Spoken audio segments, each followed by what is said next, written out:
I brought my license, and what I learned the other day... Wow.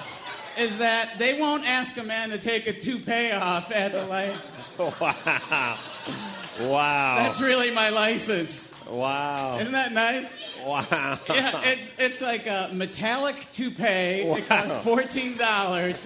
Wow. And they could tell that something was weird, so the guy goes, "Hey, take off your glasses."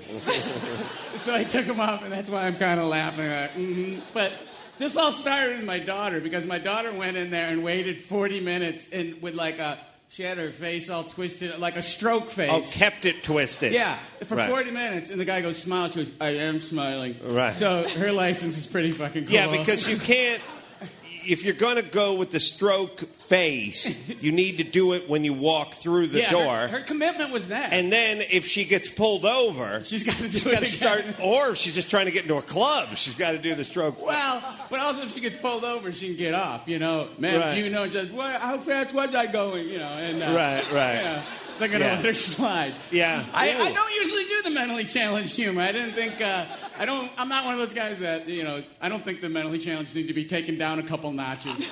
I have said this many times that, and I it won't work for me and it won't work for Bob, but it will work for many of you who are just out there getting jobs, filling out applications, going on interviews. First thing you do during the interview process is they go like, what are your priorities? And you go, my son Matt. He's my hero. He's it's like I kind of reel it in a little. It's sorry. It's just he's so brave.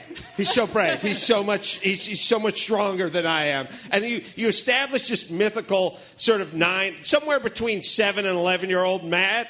And no one's ever going to go, I want to see a doctor's report, or is he full-tard? Is he half-tard? Like, what's going on with this kid? We talking about Down syndrome? Like, what's going on? Right. You just do that. He's throwing a few words like hero, and he's brave, and you do that thing where it's like, he's homeschooled. He's not unable to. A few of those, and then the world's your oyster, because anytime you need a day off, like your team's playing the Dodgers or something, you just knock on the door and like, Bob, can I have a second with you?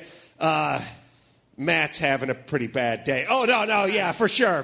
No, just don't. No, what did he do? Crap himself? Tell us. What do you mean? I want to talk to Matt. Can I tell? I'll try to make this quick. Go ahead. Take all the time you like. Okay. And it sounds kind of hacky to be a comedian and talk about air travel, but I truly was on a flight going to New York where the engine blew up. Really? This is a true story. So, and the engine's like... And then the whole plane starts vibrating. Clearly, I'm not the black guy from Police Academy. Right, because you do it. That's not the noise. It was like, thank you. Right. And I don't know. I haven't seen the rest of his act. All right, and then there was a rooster on the wing, and a lawn sprinkler, whatever. So the engine blows up. This is a true story. Engine blows up, and I go like, well, before I freak out, because the whole plane just starts shooting straight towards the earth, and it's vibrating, and I go, see what the flight attendants are doing. Like, if they're freaking out, then I'll freak out, right? So I look over, and the flight attendants are looking out the window. They turn around, crying.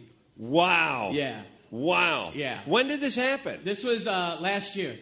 And crying flight attendants... Oh, by the way, they always go, we're here for your safety. Fuck that. These whores are checked out. They're like, they're holding each other's hands going, I always thought you were a professional, Karen. Right. And... So the plane's careening towards the earth. I know this is a bit, but it's a true story. And the plane's careening towards the earth, and the pilot comes on and he goes, hello, ladies and gentlemen. He's all casual. Right. This is your pilot. There's no reason to be alarmed. Right. We're going to land in Cleveland in 3 minutes. Mm-hmm. Now, the voice is a reason to be alarmed. Like, I would have been less freaked out if that pilot got on and was like, holy fuck, did you guys feel that? Right. I go, yeah, geez, we're on the same page. But he's like, no reason to be alarmed. Yeah. Like, if he was like, fuck, you know what? Keep your trays where they are. It doesn't matter. Smoke.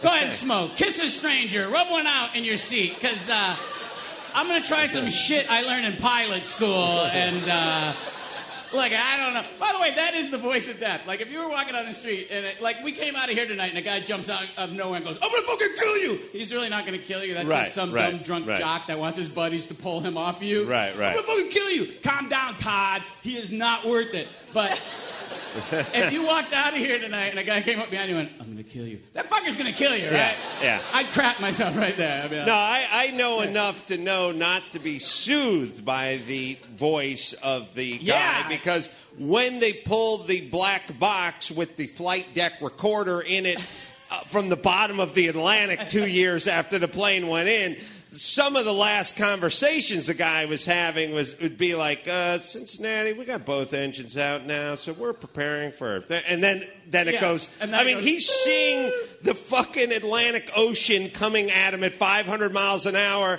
and he's just going, well, full flaps down, we're going to try to do a water. They may have a filter on that just changes the screen. Oh, maybe that, and we're just, Cincinnati, we're going to go now. Yeah, here, you be the guy screaming, I'll be with it. We're experiencing a little turbulence right now. We got winds coming out of the southwest about 8 knots. We have the ailerons at 4 degrees. We've lost power in the number 3, 4, and 5, 6, and 7 engine.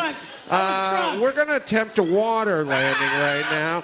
We're going to go ahead and put the reverse thrusters on. Get rid of my porn in the back. So, yeah, maybe there is a cop filter. Yeah. So, but the thing is also too. By the way, wait a minute. If you're about to die, that is you're gonna hit, like Jeffrey Dahmer didn't go, I'm gonna fucking kill you. He was like, hey, can I get you another drink? Right. Does this rag smell funny to you? Thanks for bringing him back, officer. I think he used the coffee can, by the way. But go ahead. So here's the part of the story where I'm going to lose some of the audience, but this is not a bullshit story. This is a true story. The other people on the flight was the United States Special Olympics team. Now, relax. I can't make it the cast of Lost, so you're more comfortable. Right. It was 45 men and women in red, white, and blue running suits with medals. So if it wasn't the Special Olympics team, it was a really big hip hop group with Down syndrome. Right. So the plane's creating towards the earth, and the pilot goes, hello, ladies and gentlemen. This is your pilot. There's no reason to be alarmed. When we land in Cleveland, the runway will be covered entirely in foam. And at the very end of the runway will be a fire truck. And this is a 100% true story. I sat there and I thought, oh, this is the end of my life. I'm dying, right? And then, swear to whatever, I clears the bell. I hear one guy in the back of the plane go, fire truck! Yeah, it made it all worthwhile. Clears the bell. And I'm by myself. Fire truck! I'm like, yeah, motherfucking fire truck. He was excited. There was going to be a fire truck.